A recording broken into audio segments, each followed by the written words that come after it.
Good morning, Mr. Palmer. How are you? Actually, good afternoon. Good morning for you. Good morning. Good afternoon for me. I can't tell time.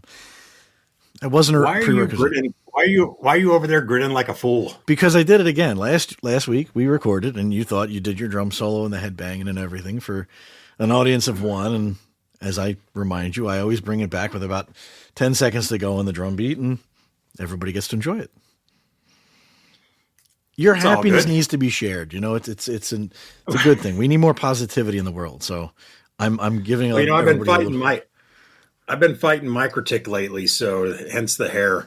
But so I need a little bit of a good happy music to lighten up my day after microtic. I was going to say fighting microtic is a whole nother topic of conversation for another day.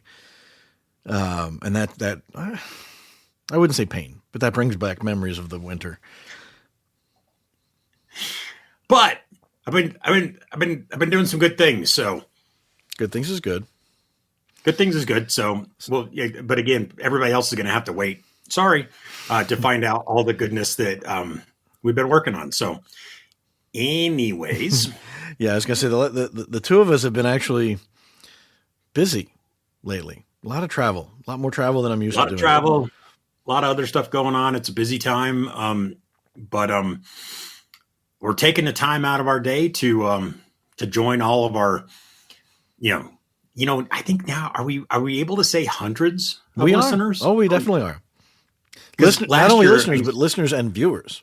So there listeners and viewers. there are people Yeah. out there who either can't sleep and need visual aids to help them sleep, or really like seeing our faces. And if they are, I really want to meet them because I have questions. I definitely have questions. But no, we definitely have a fan base. However, I think we're still a couple million off from catching Rogan, but now we have fans. It's a good thing. That's good. Yeah. So, yeah. So we make time out of our day to talk to our listeners. And what do we have today, John? Well, we have a podcast recording today, Jim. No, I'm kidding. I think today was a good day for another one of our. Yes, I know. Come on, it's the dad jokes. That's all I got. I got 4 kids. I got dad jokes coming out the yin yang. Killing me, dude. I think today's another good day to get into another in our 10 things about Wi-Fi series, which is crazy when I say that because the series is almost done. We're getting the bottom third of it. Really, we've got. I think today we're number 7. Today is number 7. Number 7 of the 10 things that John and I would like you to know about Wi-Fi, or at least the 10 things we came up with. So without further ado, let's see if we can catch up everybody on where we are. We started with the client is always in charge. Then we have more is not always better. What are the requirements? Which for whatever reason, that seems to have been coming up. I mean, that topic, number 3 right there, more, what are the requirements? That seems to be coming up more and more lately. So I'm kind of glad that we have that one because I've been able to send people back to that link and been like, here, go watch this episode. So that was a good one. It all starts with a good design. Default isn't always best.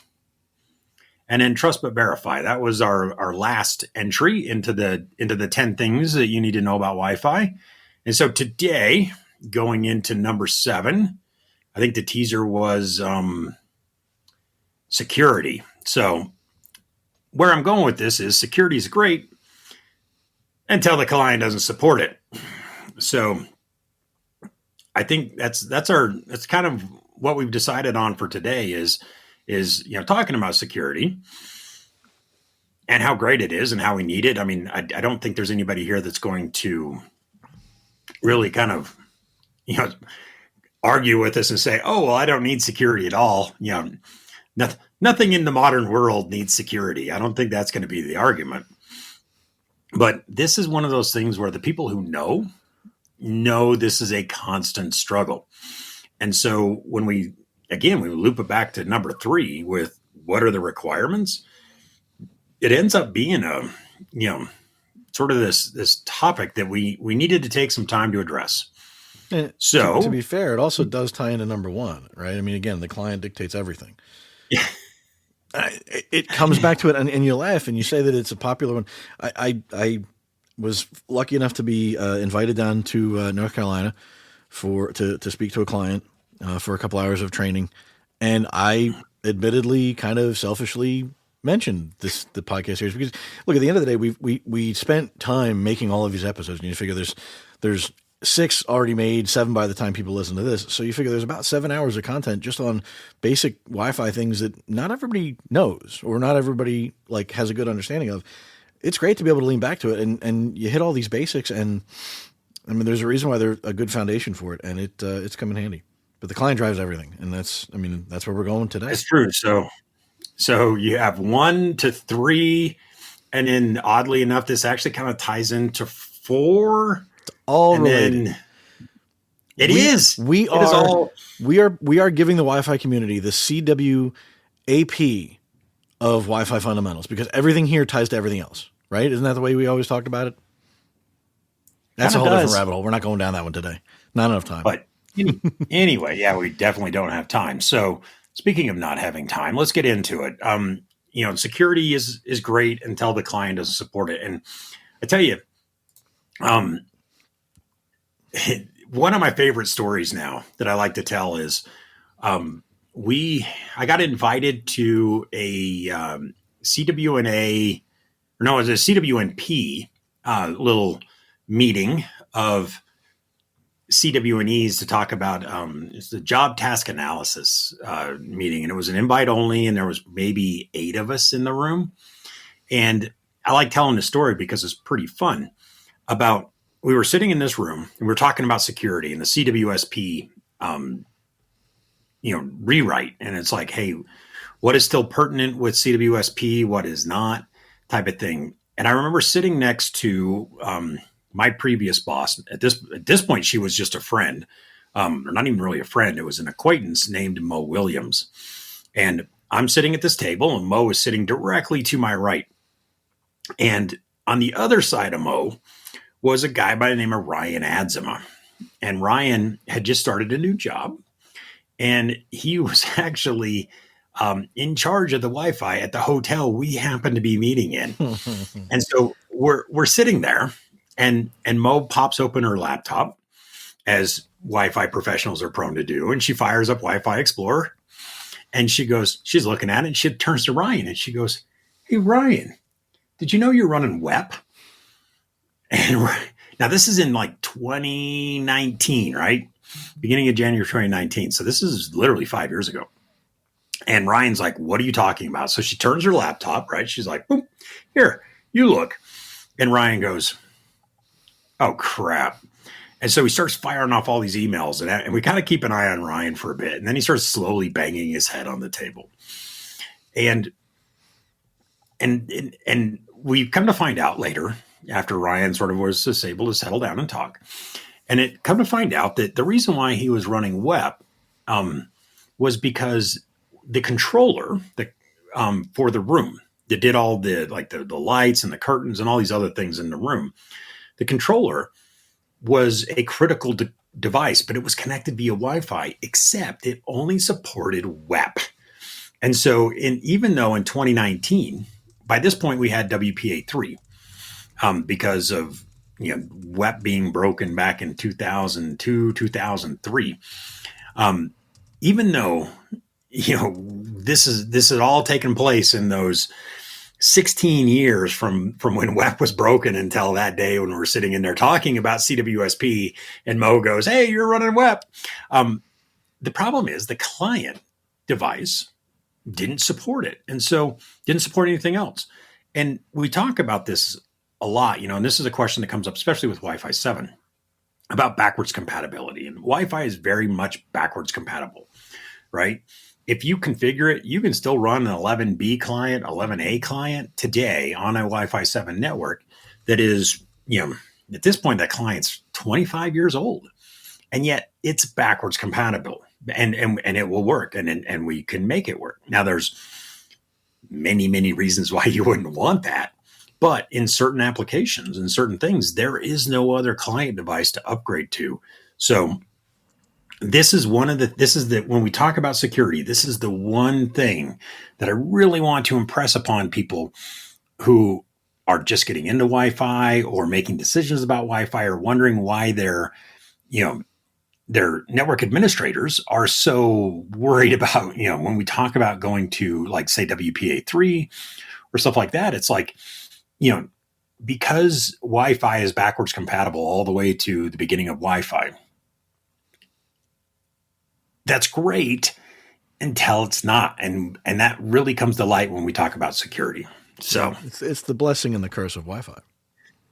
It really is. And it's funny because we always talk about, hey, we want to draw that line in the sand and we want to put, we want to be like, we're not going to be backwards compatible anymore because we want to be able to trim off, the previous 25 years of Wi-Fi and just only focus on the new stuff, because every time we go backwards in a generation on what we support, we end up kind of slowing down our networks. If you don't know this, if you enable TKIP, it will rate limit your Wi-Fi to 54 megabits per second because TKIP has that limitation.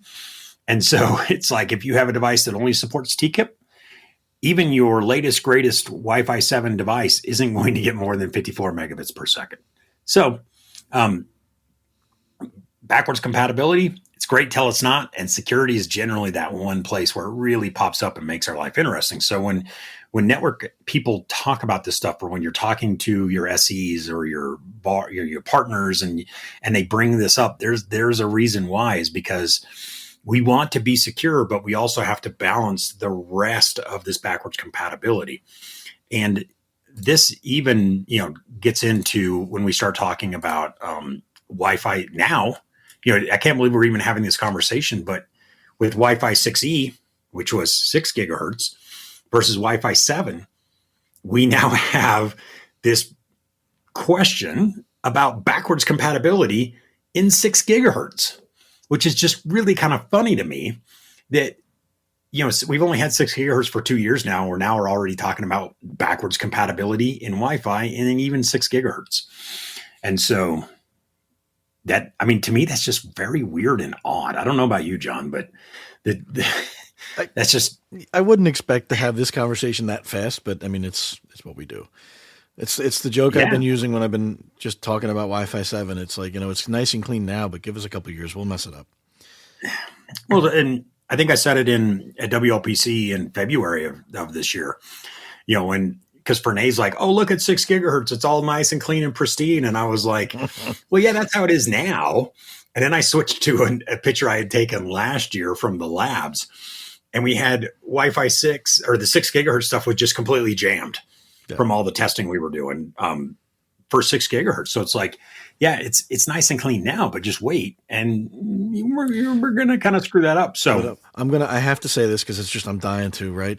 But you've got it all cluttered up, but security, right? We're just talking about turning off, hiding the SSID, right? Now, everybody that's watching knows that if Jim could, he would throw something at me. But anyways. I might throw something at my camera, which probably isn't a great idea. Please don't do that. The camera's more expensive than the shoe. So anyways. So we have Wi-Fi 6E came to us. We've got 7 now. It's a thing. It's going to be more of a thing moving forward. So what do we have to know about security? It is great, but not every client supports everything, right? So but now I'm going to take a little bit more time here. Sure.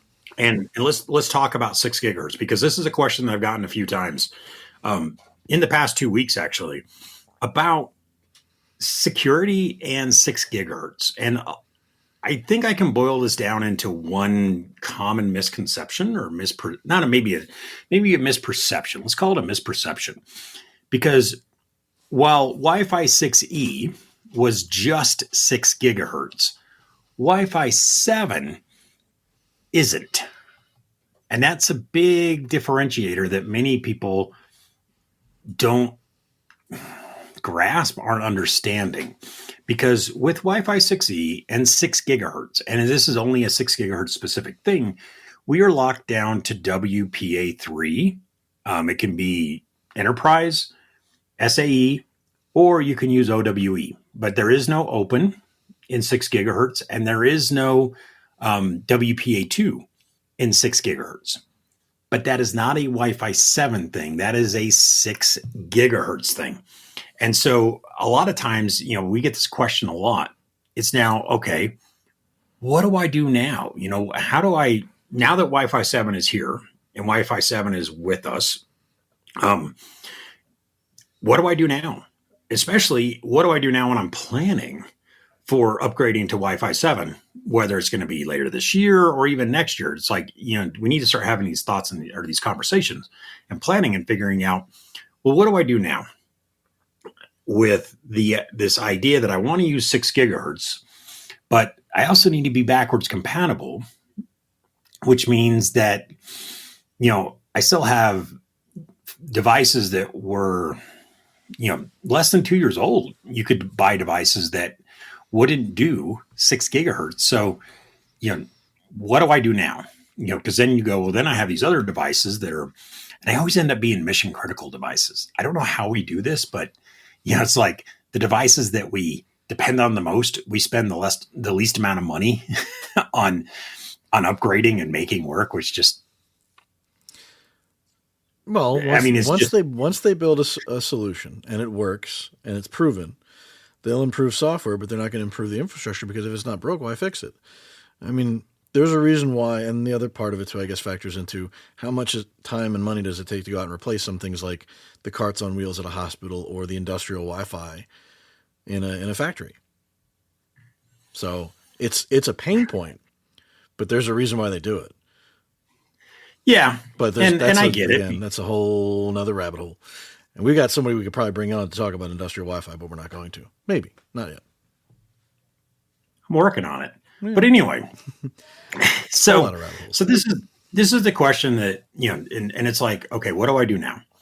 Well, in the past, when we were trying to do between 2.4 and 5 gigahertz, we were trying to do like a band steering, or we'd be like, hey, I need to have a different SSID so I can keep my devices from going to 2.4, when they should really be on 5 gigahertz. And so we'd come up with a different SSID, and we call it legacy or slow or something like that. And then what would end up happening is you'd always have some user that would be like, oh, well, I'm going to manually pick the slow or the legacy SSID and get stuck on 2.4 gigahertz and never roam, never get to 5 gigahertz because it's a different SSID. And so we're trying to out-engineer the user, and turns out that doesn't work out very well. So here's the advice that I have. And this is, and believe it or not, I was able to actually kind of prove this out a few weeks ago in the lab. I think we talked about that on our last episode, but here's the advice. Start with 6 gigahertz, right? Plan for 6 gigahertz, plan for how you need to handle 6 gigahertz. You can pick whether you want to do SAE or if you want to do enterprise, but it still has to be WPA3. You can do OWE if you want. And I put this out there, and I'll put it out there again. If you know of a device that does 6 gigahertz and doesn't support WPA3, let me know. Send us an email, ruckcast@comscope.com, and say, hey, Jim, I know of this device that does 6 gigahertz, but it doesn't do WPA3, because I have yet to find this out. So until somebody does send me an email telling me I'm wrong, start with 6 gigahertz, pick how you want to do it.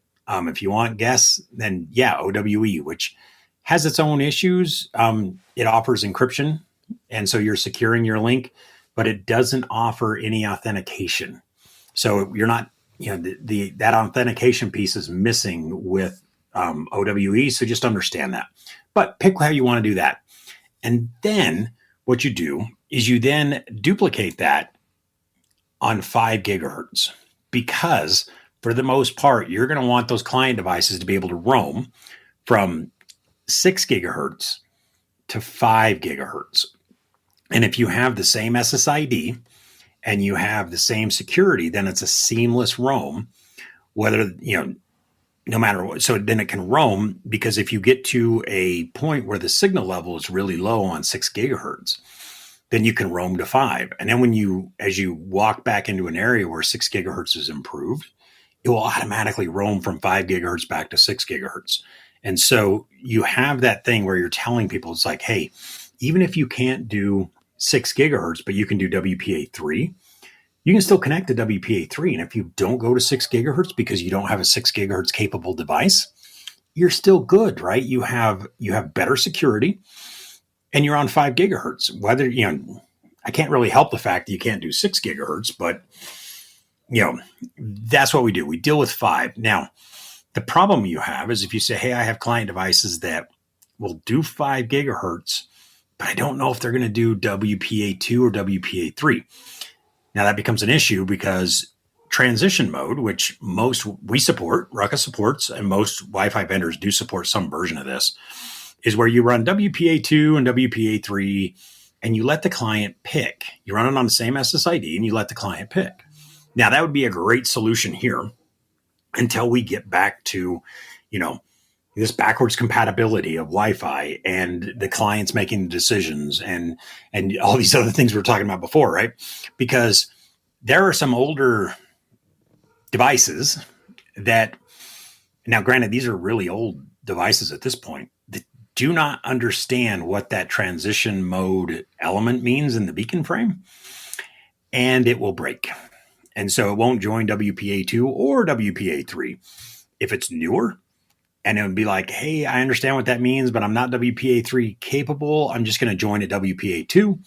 You have devices that are like, oh, I'm WPA3 capable, but I'm not 6 gigahertz capable. A lot of the iPhones, previous to the iPhone 15 are this way, and it's great, except if you have client devices that don't understand that information element in the beacon saying, hey, this is a transition mode, SSID. And so if you're confident, then you don't need to have WPA2 at 5 gigahertz. You can still do WPA3. And so that's how you do it, is the transition mode could cause client issues with your clients. So, just do WPA3. And then you end up with, if you do a WPA3 and you find out you still have clients, you put that second SSID on the 5 gigahertz radio. Now I can hear people yelling at me right now, Jim, I don't want to have extra SSIDs on my AP because I already have 3 radios and I have 2 SSIDs per band. And so now I have, 6 SSIDs and I'm trying to keep it below 4. Keep in mind, we're talking about the radio interfaces where we want to keep you below 4 SSIDs. So if you're using enterprise mode, that takes care of a lot of that stuff anyway, because you can do VLAN assignments based on, authentication. And then, so you get 1 SSID.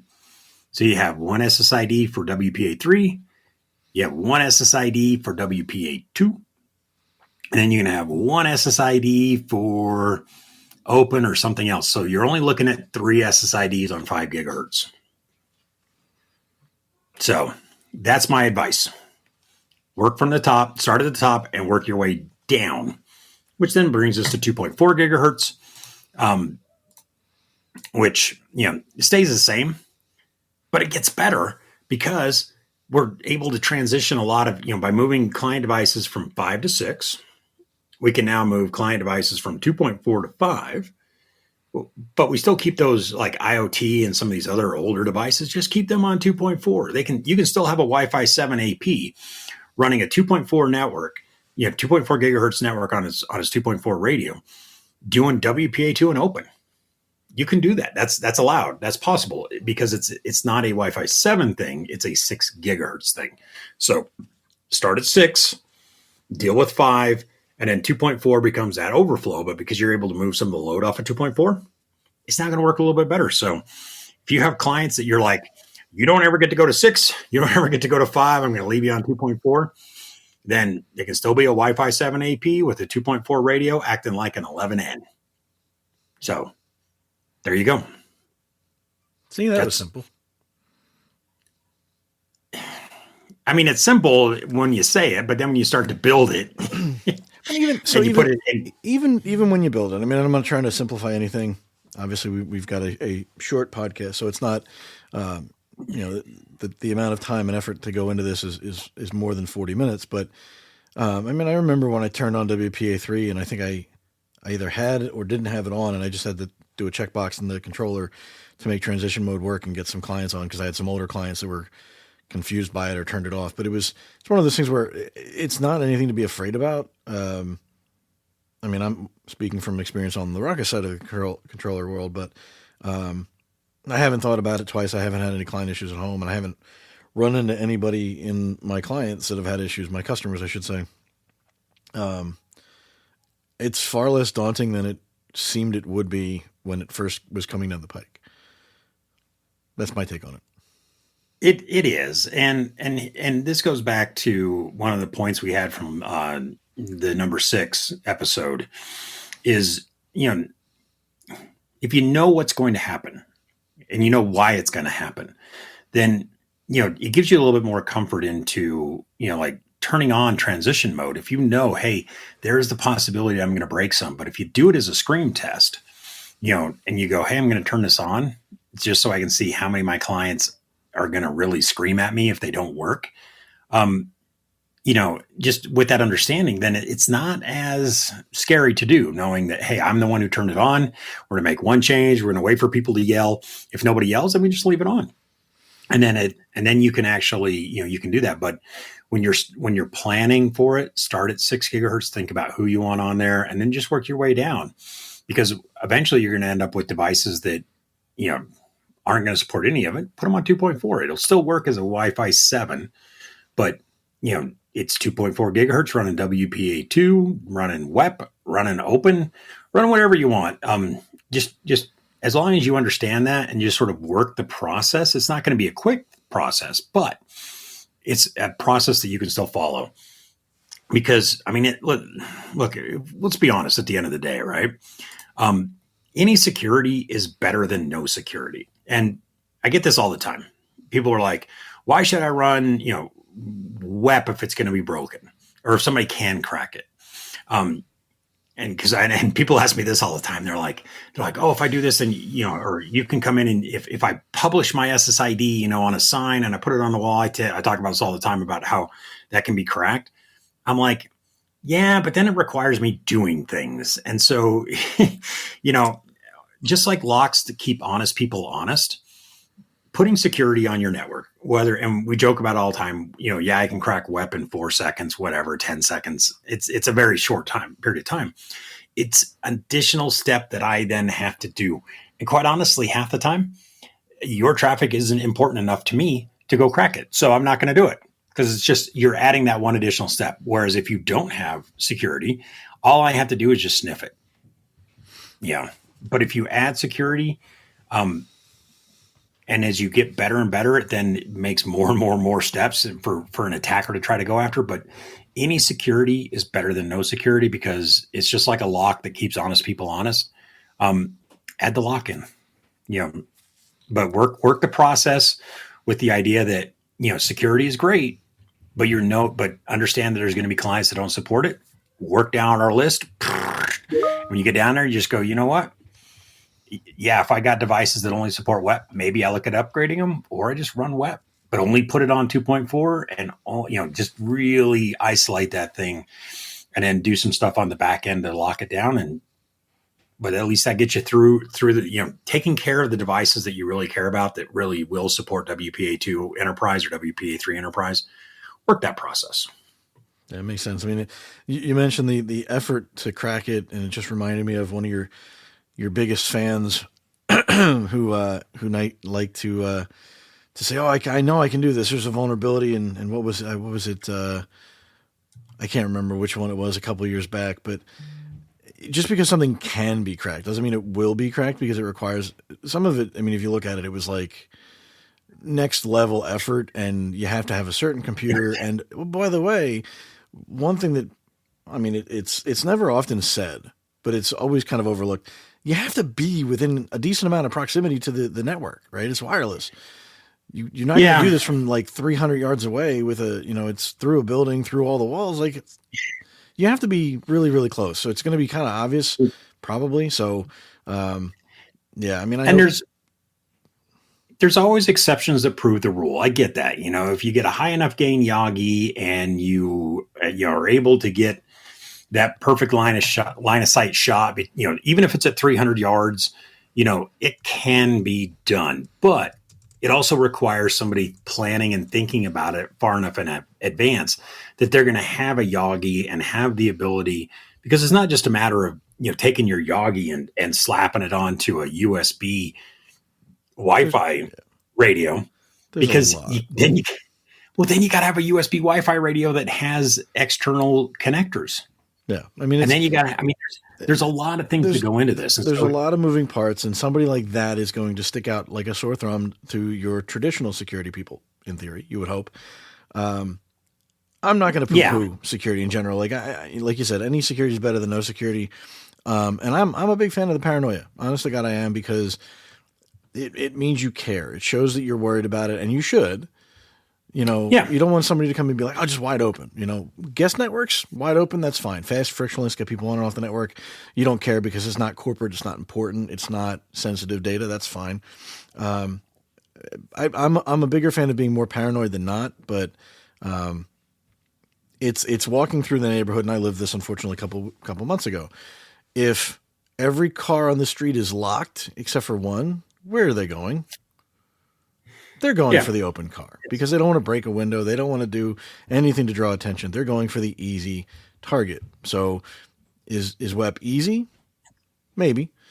Is open easier? Absolutely. So any barrier is better than nothing at all. So anyways. But the last thing I'll put in there is I wrote a blog a few years ago, many years ago, actually, when I was still at my previous job, about security. And one of the things I pointed out to people was, when you run a large guest network and you're running open, it doesn't mean that we don't care about security, because we ran a very large open network. Didn't even have a captive portal. No security, no nothing. And people were like, "Oh, you don't care about security." And it was like, au contraire.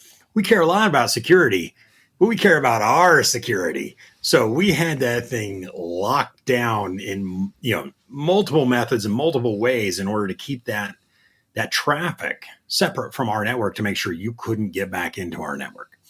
And so we cared a lot about security, but it was our security. Everybody else, you're kind of on your own. It's the wild, wild west out there. So again, pay attention to it, be cognizant of it, but still, And that brings us to a teaser for our next episode, number 8. And I'll put it out there. It's depends, or it's not that. I actually have we got somewhere else we're going with it's. So. But you're saying they're going to have to stay tuned and find out what we're doing next? Because I don't even know. I mean, I probably would if I read the calendar or something, but I don't. So I'll find out when we record it. And I'd have to remember, because it's like I get it teed up for 2 weeks from now, and I'm like, we're gonna do it's. That's how we keep ourselves entertained and coming back from work, because we don't remember what we're doing next. That's the inside secret about the podcasting business, folks. Yeah, keep it. Maybe not. You guys are entertained and and stay, pay attention, because we just make it up as we go along. So we have to pay attention too. So we're all in this together. Oh, on that note. That's number 7, right? I think it's is 8. So 3 more left. Not too shabby. I don't disagree. I think if we wanted to, it might not be a bad thing to do. That could be a live stream at some point. Do a little bit more of a deep dive into what WPA3 and transition mode look like, and in the Ruckus world and stuff like that. I think there's a lot of attention got paid to that when we went to 6E, and I feel like in all of the changes with 7, it's sort of taken for granted almost. It's overlooked, and I say overlooked because there are still quite a few people outside of the wireless nerds. There are still quite a few people who just completely skip 6E. And understandably so. Like, they just said, I'm going to wait until 7. And so to them, WPA3 is in a whole new world. They haven't had to deal with it yet because it really hasn't been a thing for them. So I think... And if we're being fair and we're being honest, WPA2 does have some limitations and some issues with it. However, it's not like WEP where you could just crack it on the fly. There are some other things that have to happen in order to sort of compromise a WPA2 type of thing. And so WPA3 is needed. And it's a needed evolution just because WPA2 was out for like 14 years. And if you have anything in the wild for 14 years, people are going to find flaws in it. They're going to find holes in it. So we needed WPA3, but it's not like when we went from, WEP to WPA, which was just a stopgap until WPA2 was able to be finalized, because WPA was only around for like 12 or 18 months, right? Yeah, it was a blink and you missed it kind of thing almost. It was, but it actually was a thing if you were doing it back, in 2003, 2004, that was a thing.